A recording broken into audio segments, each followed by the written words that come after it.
now let's talk about floating objects. Okay, we have two ways of floating objects. Okay, but I'm gonna show you with these two boats to show you the difference, right? The first way is just select your object. This is a very light boat, and this is a very heavy boat. Select your object, select your water, easy water generator, floating object, and then it's gonna be floating on our water. Okay, right? You can see uh, the water is passing through, but this is because the geometry is very thin, and you can adjust the pivot, make the geometry thicker, or if you want, just make a hole, but that's not a topic. Okay, that's not a topic for today. Okay, that's more for making holes or interactive. You will see in the videos on this playlist. Okay, so now let's remove this floating object, clear our floating object. The objects come back to the position. Now I'm gonna do the same with this boat, which is very heavy. And the reason that I'm doing that is to show you, okay, the difference, right? Select the object, select the water, and go here, floating objects. Okay,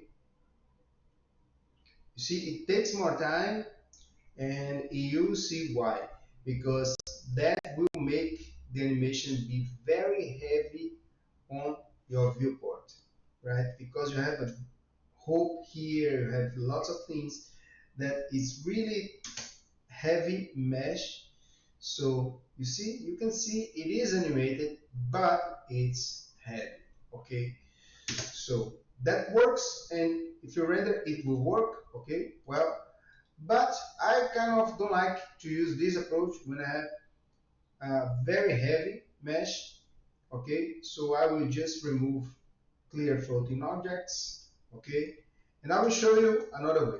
Another way is using easy discarded floating objects. Okay, you put your 3D cursor anywhere, maybe here, and go here, easy generators and floating scatter objects. This will bring a scattered object, a floating scattered object to your scene. Okay, and that's the scatter object, right?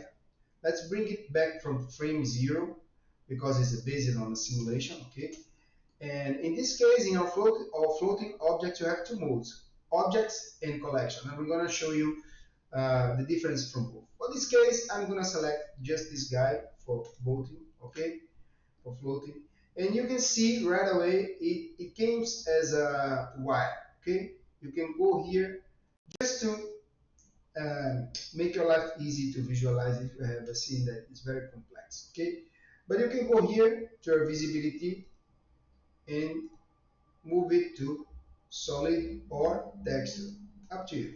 Okay, so right away you can see the animation, you see the amount of boats, and it's rendering way faster, right? Because it's based on points. So, but I don't want that much of boats. Okay, so you can go to your easy floating objects and go to your scatter settings, and now you can play around with some settings here, and you can easily reduce the distance from them or increase the distance and make it to be just one object. Okay, and if you move your scatter object around, it will follow. Okay, and you can play around with your scale, right?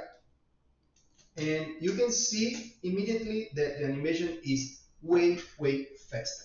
Okay, that makes sense. All right, so that's one mode. The other mode is collection. Okay, if you put in collection, you will have to choose a collection, and it will take everything that is inside that collection. That's mostly if you want to scatter leaves or other things, briefs, maybe details on your scene. You have a polluted water, and then you have some trash on it. You have a bunch of trash in a collection. You can scatter all of them using collection.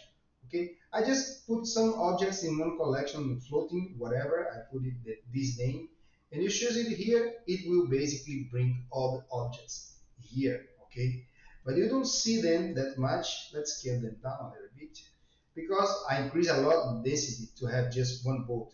But if we bring back to the original size, original the default preset, you see that now you have tons of objects, okay? And you can increase, of course, the distance between them, put in frame 0, you see? And you can randomize them as well, random the rotation, okay? And random the scale as well, okay? And you have all your objects moving here, right?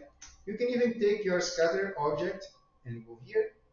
Always, if you have difficult to visualize that, it's because it's a simulation and your animation is in anywhere else in some frame that is not 0. You just need to go back to frame 0, and then you start to, you know, do some things, right?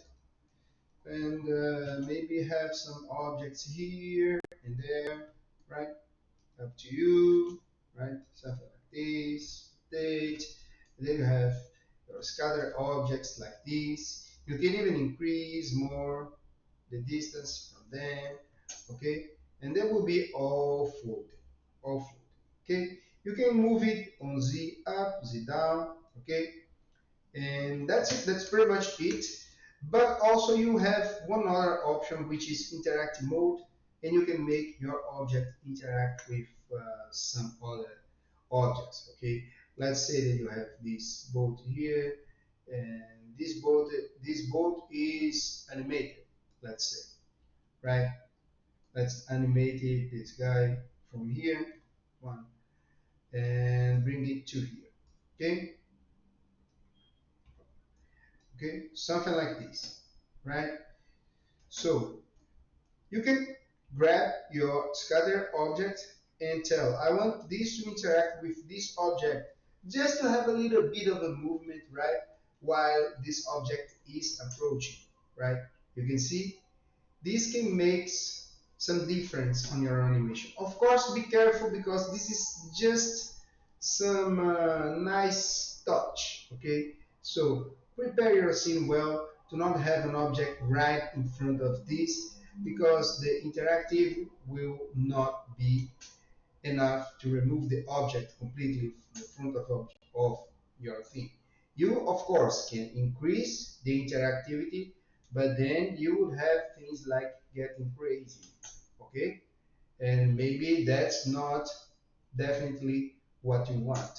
Or maybe it is, it's up to you, okay?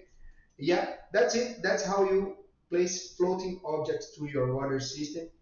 And I hope you guys like it. I'll see you in the next video. Take care and take it easy.